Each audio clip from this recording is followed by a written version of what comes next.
आहे राऊतांच्या वक्तव्यासंदर्भातली।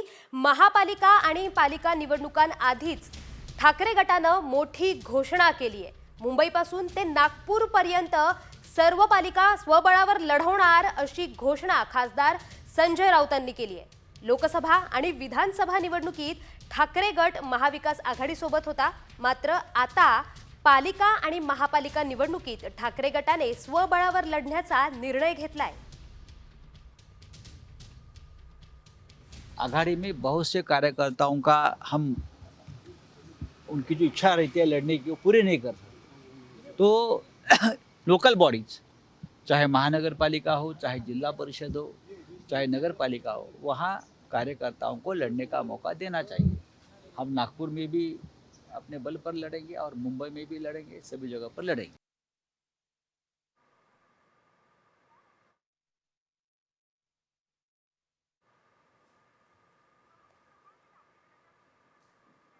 सर्व महापालिका स्वबळावर लढणार असं राऊतांनी सांगितलंय। मुंबई ते नागपूर पर्यंत सर्व पालिका स्वबळावर लढणार असं राऊतांनी वक्तव्य केलंय।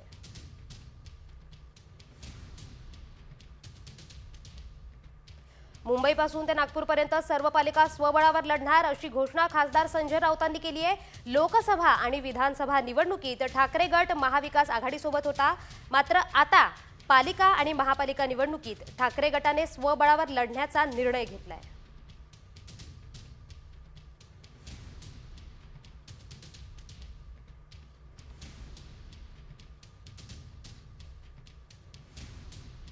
महापालिका आणि पालिका निवडणुकांआधी ठाकरे गटाने मोठी घोषणा केली आहे।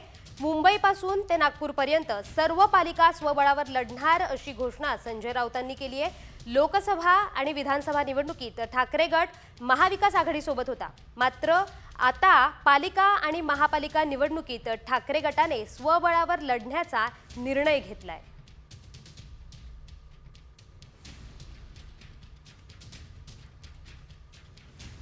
महापालिका आणि पालिका निवडणुकांआधी ठाकरे गटाने एक मोठी घोषणा केली आहे। मुंबईपासून ते नागपूरपर्यंत सर्व पालिका स्वबळावर लढणार अशी घोषणा खासदार संजय राऊतांनी केली आहे। या संदर्भात अधिकची माहिती देत आहेत आपले प्रतिनिधी पराग ढोबळे। पराग, ठाकरे गटाच्या निर्णयाबद्दल काय अधिकची माहिती? नक्कीच संजय राऊतांनी आज एक प्रकारे स्पष्टच केलेलं आहे की आम्ही स्वबळावर जे आहे नागपूर महानगरपालिका असो की मुंबई महानगरपालिका असो, या सगळ्या महानगरपालिका ज्या आम्ही स्वबळावर लढणार आहे। कारण महाविकास आघाडीमध्ये जेव्हा लढत असतो तेव्हा कार्यकर्त्यांना संधी मिळत नाही, आघाडीमध्ये लढत असताना संधी मिळत नाही, त्यामुळे कार्यकर्त्यांना संधी केव्हा मिळणार अशा पद्धतीचा एक प्रकारे त्यांनी प्रश्न विचारत जे आहे आम्ही महानगरपालिका निवडणुकीमध्ये स्वबळावर लढणार आहे आणि काही होऊ द्या, निकाल काही असू द्या, आम्ही स्वबळावर लढणार अशा पद्धतीचे संकेत जे आहे उद्धव ठाकरेंनी दिले तर त्यांनी स्पष्टच केलं। त्यामुळे कुठेतरी महाविकास आघाडीमधून जे आहे आगामी विधानसभा निवडणुकांनंतर काय जी महाविकास आघाडी होती ती स्थानिक स्वराज्य संस्थांमध्ये दिसणार नाही असं यातून स्पष्ट संकेत मिळत आहे। जी पराग, धन्यवाद पराग दिलेल्या या माहितीबद्दल। संजय राऊत यांनी नेमकं काय वक्तव्य केलंय पाहूयात।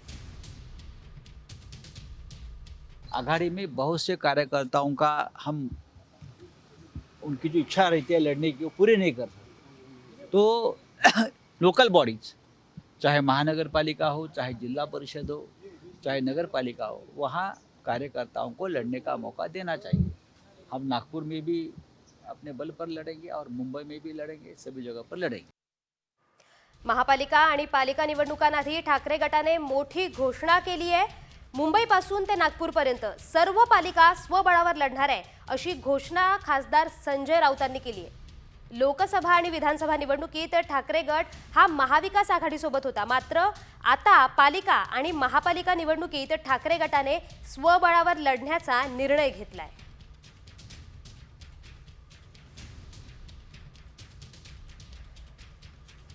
मुंबईपासून ते नागपूरपर्यंत सर्व पालिका स्वबळावर लढणार असा मोठा निर्णय ठाकरे गटाने घेतलाय। या संदर्भात खासदार संजय राऊतांनी घोषणा केली आहे। निवडणुकांआधीच महापालिका निवडणुकांआधीच ठाकरे गटाने एक मोठी घोषणा केली आहे। लोकसभा आणि विधानसभा निवडणुकीत ठाकरे गट महाविकास आघाडीसोबत होता. मात्र आता स्वबळावर सर्व पालिका आणि महापालिका निवडणुकीत ठाकरे गट स्वबळावर लढण्याचा निर्णय त्यांनी घेतलेला आहे. पालिका निवडणुकीतून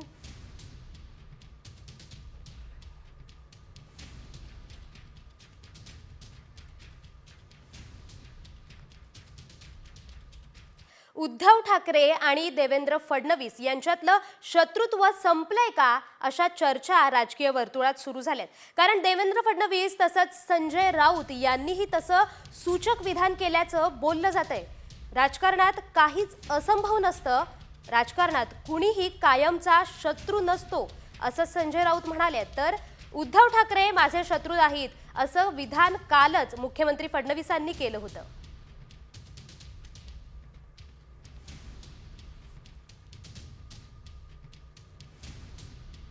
राज ठाकरे की उद्धव ठाकरे? असं आहे की मी पुन्हा सांगतो, मागाशी मी सांगितलं की राजकारणात काही पक्क नसतं.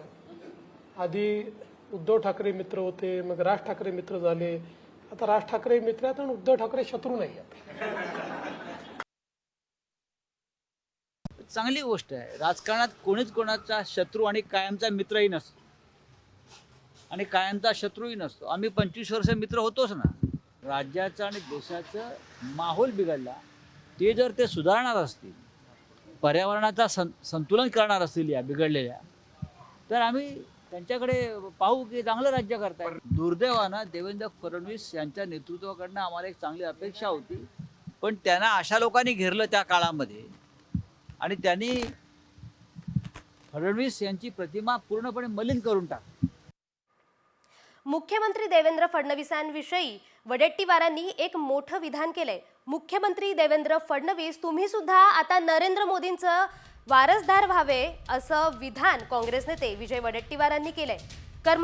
कर्मवीर मारोतराव कन्नमवार यांची 125वी जयंती चंद्रपुरात साजरी करण्यात आली. त्यावेळी वडेट्टीवार बोलत होते. वडेट्टीवारांनी आता एक विधान केलंय. मोदींचे वारसदार फडणवीसांनी व्हावं असं ते म्हटले. आम्ही तर तुमच्याकडे सगळे महाराष्ट्रातील बघतोय, ज्यांच्यामध्ये कर्तृत्व आहे, ज्यांच्यामध्ये कार्य करण्याची ताकद आणि हिंमत आहे. तुम्ही सुद्धा आता मोदी साहेबांचे वारसदार व्हावेत. आतापर्यंत घडलेल्या सर्व महत्त्वाच्या राजकीय बातम्यांचा वेगवान आढावा घेऊया न्यूज पॉइंट 20 मधून. सिडको महामंडळात लवकरच खांदेपालट होण्याची शक्यता आहे. कारण मंत्री झाल्यामुळे संजय शिरसाट यांची सिडको अध्यक्षपदाची नियुक्ती रद्द होणार असल्याची माहिती सूत्रांनी दिली आहे. नगरविकास खातं हे एकनाथ शिंदेंकडे आहे, त्यामुळे सिडकोचा नवीन अध्यक्ष कोण होणार याची राजकीय चर्चा आता सुरू झाली आहे.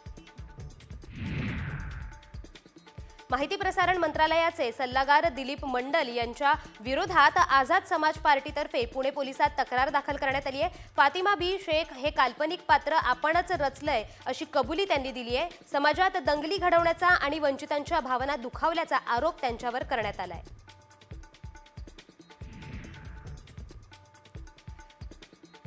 धाराशिवमध्ये आज जनआक्रोश मोर्चाचं आयोजन करण्यात आलंय. मस्साजोगचे सरपंच संतोष देशमुख आणि परभणी येथील सोमनाथ सूर्यवंशी यांना न्याय मिळवून देण्यासाठी मोर्चाचं आयोजन करण्यात आलंय.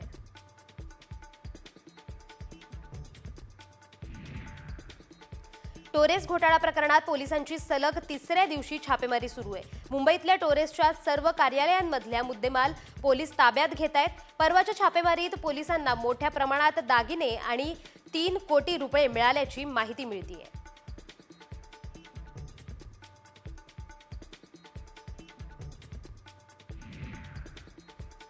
टोरेस घोटाळ्याच्या चौकशीत आता ईडीनेही उडी घातली आहे. ईडीच्या अधिकाऱ्यांनी मुंबई पोलिसांच्या आर्थिक गुन्हे शाखेच्या वरिष्ठ अधिकाऱ्यांची भेट घेतली आहे. ईडीने टोरेस घोटाळा प्रकरणाच्या FIR सह कागदपत्रांची मागणी पोलिसांकडे केली आहे.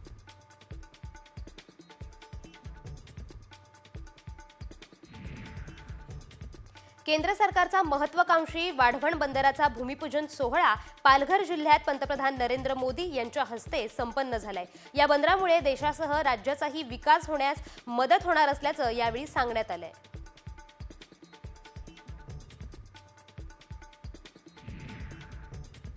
मालवण पुतळा दुर्घटना प्रकरणी आरोपी शिल्पकार जयदीप आपटेला हायकोर्टाकडून जामीन मंजूर करण्यात आलाय. प्रकरणाचा तपास पूर्ण झाल्यानं आता आरोपीला कैदेत ठेवण्याची गरज नाहीये असं हायकोर्टाने म्हटलंय. या प्रकरणी कुणीही जखमी झालेलं नाही, त्यामुळे हत्येचा प्रयत्न केल्याचं कलम इथं लागू होत नाही असं म्हणण्यात आलंय.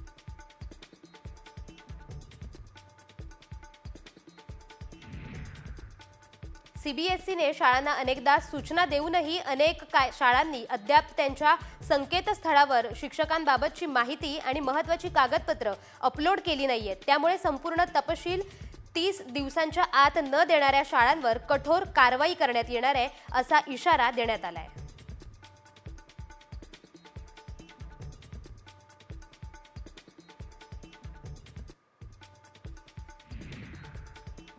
पश्चिम रेल्वेने प्रवाशांच्या सुविधांसाठी आधुनिक तंत्रज्ञानाचा वापर सुरू केलाय. या अंतर्गत स्थानकांवरील टेलिकॉम यंत्रणा अद्ययावत करण्यासोबत प्लॅटफॉर्म आणि पादचारी पुलावर नवे व्हिडिओ डिस्प्ले बसवण्यात येणार आहेत. या डिजिटल इंडिकेटरमुळे प्रवाशांना एकाच ठिकाणी सर्व माहिती मिळणार आहे.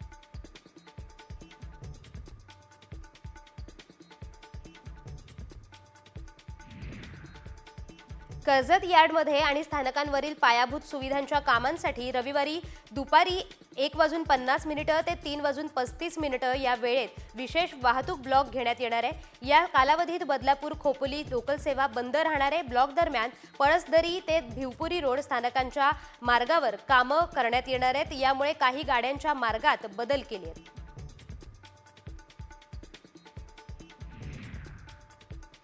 वांद्रे टर्मिनस हजरत निजामुद्दीन दरम्यान धावणाऱ्या गरीब रथ एक्सप्रेसला पारंपरिक रेकच्या ऐवजी अत्याधुनिक LHB डबे जोडण्यात आलेत. यामध्ये 19 AC 3 टायर इकॉनॉमी क्लास डबे असल्यामुळे प्रवाशांचा प्रवास अधिक आरामदायक आणि सुरक्षित झाला आहे.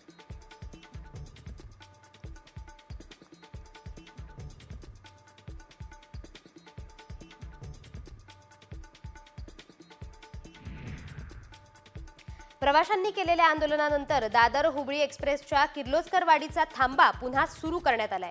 थांब्याचं नाव रिझर्वेशन पोर्टलवर दिसू लागल्यानं प्रवाशांना दिलासा मिळालाय.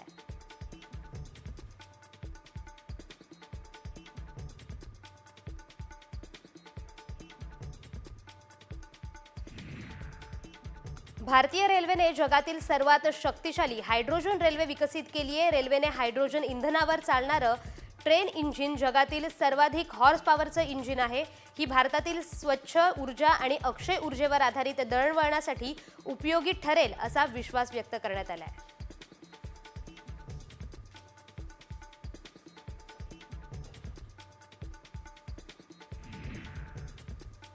दिल्लीतील अखिल भारतीय मराठी साहित्य संमेलनासाठी विशेष रेल्वे धावणार आहे. 98व्या साहित्य संमेलनासाठी विशेष रेल्वे उपलब्ध व्हावी अशी विनंती केंद्रीय मंत्री मुरलीधर मोहोळ यांनी केली आहे. ही मागणी मान्य झाली असून 19 फेब्रुवारीला पुण्यातून ही विशेष ट्रेन सुटणार आहे.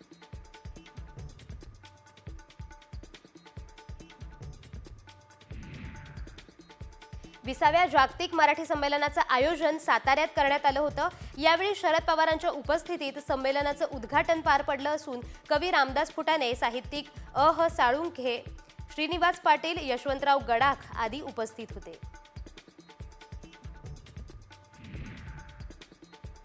नीरज चोप्रा ठरलाय या वर्षातील विश्वातील सर्वोत्तम भालाफेकपटू. पाकिस्तानी खेळाडूवर मात केल्यानंतर एका अमेरिकन मासिकाने नामांकन यादी जाहीर केली आहे. त्यात हे म्हटलं गेलंय.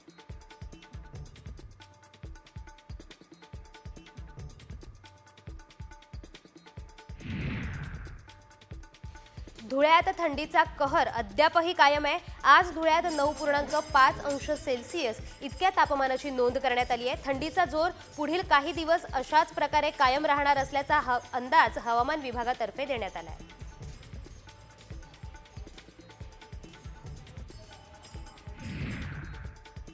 विदर्भात थंडीचा जोर वाढलाय. संभाजीनगर, परभणी आणि जळगावात पारा 10 अंशांच्या खाली गेलाय. विदर्भात पुढचे 5ही दिवस हवामान कोरडं राहणार असून थंडीचा जोर कायम राहील असा अंदाज वर्तवण्यात येतोय. मात्र येत्या 2 ते 3 दिवसांमध्ये राज्यातलं किमान तापमान हळूहळू वाढणार आहे. नागपूर जिल्ह्यातील देवलापार येथील राईस मिलवर वीज चोरीची मोठी कारवाई करण्यात आली आहे. या राईस मिलमध्ये 1,15,00,000ची वीज चोरी उघडकीस आली आहे। या प्रकरणात रामटेक पोलीस ठाण्यात गुन्हा दाखल करण्यात आलाय।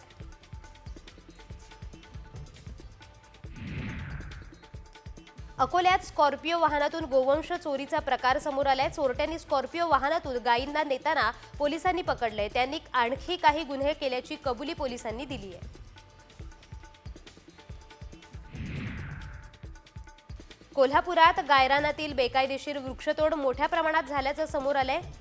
125 एकरांमधील 3 ते 4 कोटींची झाडं तोडून त्याची बेकायदा वाहतूक झाली आहे। एवढ्या मोठ्या प्रमाणात वृक्षतोड झाली असताना वन अधिकाऱ्यांनी याचा पंचनामा अद्याप केल्याचं समोर आलं नाहीये।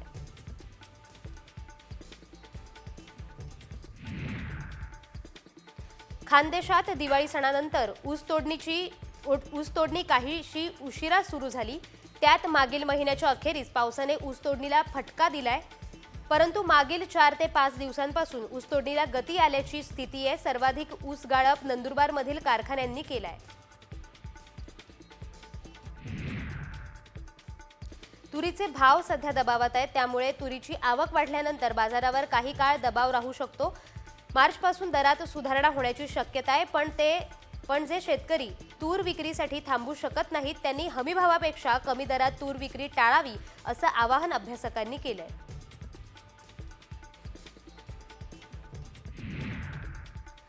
यवतमाळ जिल्ह्यात थंडीसोबत धुकं वाढलंय। त्याचा परिणाम गहू, हरभरा, कांदा या पिकांवर होण्याची दाट शक्यता आहे।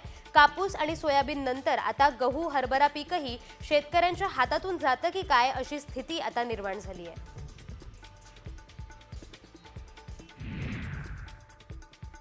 शनिवारपासून म्हैस दूध दरात प्रति लिटर 2 रुपयांची वाढ होणार आहे। कोल्हापूर जिल्हा सहकारी दूध उत्पादक संघाने हा निर्णय घेतलाय। यामुळे गोकुळच्या म्हैस दूध दरात 2 रुपयांची वाढ होणार आहे।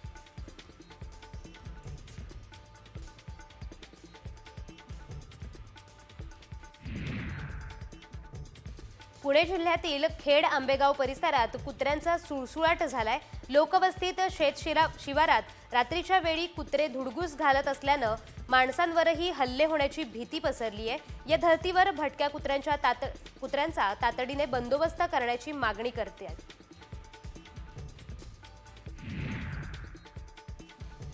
विठ्ठल रखुमाईच्या दर्शनासाठी ऑनलाईन बुकिंग बंद करण्यात आली आहे। 15 जानेवारीपर्यंत ऑनलाईन बुकिंग दर्शन बंद असणार आहे। मकर संक्रांतीच्या निमित्ताने मंदिर प्रशासनानं हा महत्त्वाचा निर्णय घेतलाय। यंदाही राजमाता जिजाऊ यांचा 427वा जन्मोत्सव मोठ्या उत्साहात साजरा करण्यात आलाय।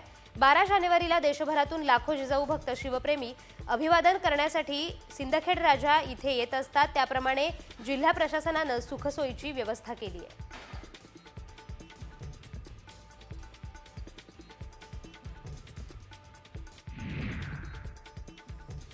सिंधुदुर्गातील पेंडूरच्या वेताळ मंदिरात मांड उत्सव सुरू आहे। या उत्सवाला महाराष्ट्राच्या कानाकोपऱ्यातून लाखो भाविक उपस्थिती लावतात। 10 जानेवारीपासून या उत्सवाला सुरुवात झाली आहे। 13 रात्री आणि 14 दिवस हा मांड उत्सव चालतो। पहिल्याच दिवशी या उत्सवाला मोठी गर्दी भाविकांनी केली होती।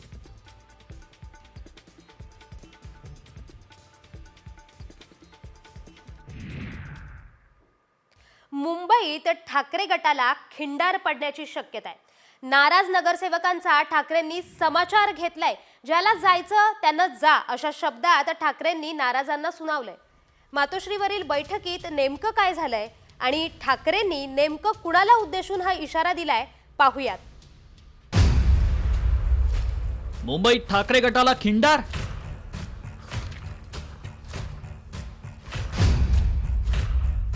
ज्याला जायचंय त्यांनी जा।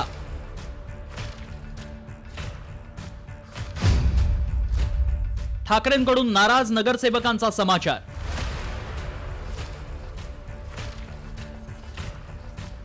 आगामी महानगरपालिका निवडणुकांसाठी ठाकरे गटानं जोरदार तयारी सुरू केली आहे। ठाकरे गटाचे विधानसभा निवडणुकीत 20 पैकी 10 आमदार मुंबईतून निवडून आले, त्यामुळे ठाकरे गटाला मुंबई महानगरपालिकेत यश मिळण्याची आशा आहे। त्याच पार्श्वभूमीवर उद्धव ठाकरेंनी मातोश्रीवर नगरसेवकांच्या बैठकांचा धडाका सुरू केलाय। कारण मुंबईतले ठाकरे गटातील 30 पेक्षा जास्त माजी नगरसेवक यापूर्वीच शिंदे गटात दाखल झाले। आणि आणखी काही जण ठाकरे गट सोडण्याच्या तयारीत असल्याची चर्चा आहे. त्यामुळेच की काय ठाकरेंनी या बैठकीत ज्याला जायचंय त्यांनी जा अशा शब्दात समाचार घेतला. ब्लॅकमेलिंग खपवून घेतलं जाणार नसल्याचा इशारा ठाकरेंनी दिल्याची माहिती सूत्रांनी दिली. ठाकरे नेमकं काय म्हणाले पाहूया. उद्धव ठाकरेंनी नाराज नेत्यांना खडे बोल सुनावले. काही माजी नगरसेवक पदाधिकाऱ्यांकडून पक्षाला ब्लॅकमेल केलं जात आहे. अडचणीच्या काळात पक्षाला ब्लॅकमेल करणं योग्य नाही. ज्याला जायचंय त्यांनी जा, मी कोणालाही थांबवणार नाही. माझा शिवसैनिक लढणारा आणि जिंकणारा आहे. ठाकरे गटाच्या या सडेतोड भूमिकेचा शिंदे गटानंही समाचार घेतला. त्यांच्या अशा वागण्यामुळे आमदार सोडून गेले आणि आता अनेक नगरसेवक आमच्या संपर्कात आल्याचा दावा सामाजिक न्याय मंत्री संजय शिरसाट यांनी केलाय. आमची भूमिका हीच आहे, जे गद्दार गेले आमच्यातून त्यावेळी मंत्रीपद एवढी खातं वगैरे स्वतः भोगून मजा मस्ती करून जे पळाले डरपोक लोक, त्यांना आम्ही कदापि थांबवणार नाही. ज्यांना पळायचं असेल त्यांनी पळावं, कारण हे महाराष्ट्रद्रोह करतात. जे महाराष्ट्र लुटू पाहतात, जे मराठी माणसाला चेपण्याचा प्रयत्न करतात, त्यांच्या बाजूने उभे राहतात. त्यांच्या ते पुढच्या पिढ्यांना काय उत्तर देणार? स्वतःला आरशात तरी पाहू शकतात का? आणि अशा लोकांना आमच्या पक्षात स्थान नाही. ज्यांना जायचं असेल, पळून जायचं असेल, डरपोक लोकांना त्यांनी पळून जावं. आमच्यासोबत जे राहतील ते महाराष्ट्रासाठी लढणारे राहतील, महाराष्ट्रासाठी जगणारे राहतील. आता नगरसेवक नाराज आहे महानगरपालिकेच्या निवडणुका आहेत म्हणून. आम्ही आमदारही नाराज त्याच्याचमुळे होतो ना. त्यांना कधी विचारायचं नाही, त्यांना कधी भेटायचं नाही, त्यांच्याबरोबर चांगला संवाद साधायचा नाही आणि त्यांच्या अडचणी समजून घ्यायचे नाही. हेच तर त्यांचं धोरण होतं. पक्षाची भूमिका काय, पक्ष कोणत्या दिशेने जाईल याची काही शाश्वती त्यांना राहिली नाही. म्हणून हे जे काही सर्व नगरसेवक नाराज आहेत ते इतर ठिकाणी पर्याय शोधतात. अनेक नगरसेवक हे आमच्या संपर्कात आलेत, आमच्याकडे प्रवेशही घेतले. विधानसभेमध्ये अपयश आल्यामुळे ठाकरे गटाची मदार आता महापालिका निवडणुकांवर आहे. मुंबईसह राज्यातल्या इतर महानगरपालिकांच्याही निवडणुका आहेत. राज्यात ज्याचं सरकार त्याचेच वारे स्थानिक स्वराज्य संस्थांच्या निवडणुकीत वाहतात असा आतापर्यंतचा तरी इतिहास आहे. त्यामुळेच मुंबईसह इतर पालिकांमध्ये ठाकरे गटाला खिंडार पडणार का याकडे लक्ष लागलंय. ब्युरो रिपोर्ट, साम टीव्ही.